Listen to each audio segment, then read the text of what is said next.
For our business news, the Asian Development Bank notes a renewed investors' confidence in the Philippines.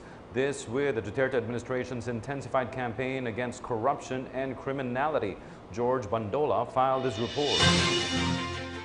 Developing Asia will continue to be a major driving force of the world's economy, contributing to at least 60%.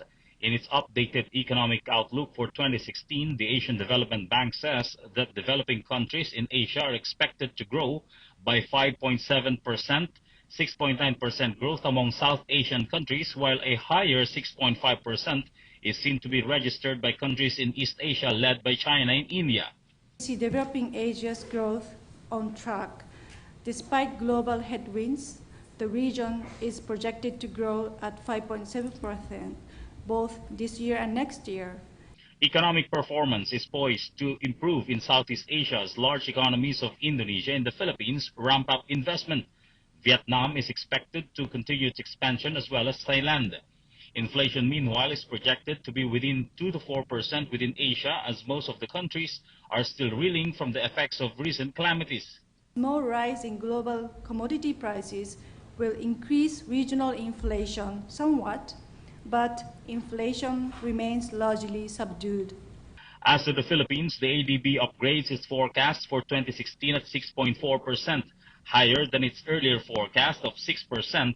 ADB notes the investors' renewed confidence to the new government that reflects high hopes against corruption and criminality.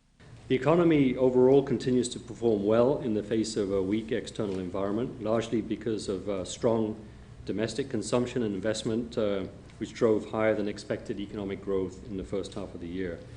The surge in investment and consumption saw the Philippines' economy expand by 6.9% in the first half due to election spending and fixed investments.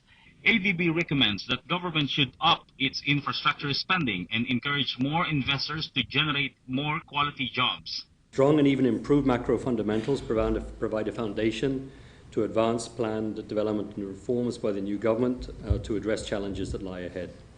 ADB also expects spending expansion by next year in the Philippines as budget spending is set to increase by 11.6% over 2016 level, with earmarked for education, health, social protection, and infrastructure. For the PTV News, George Bandola.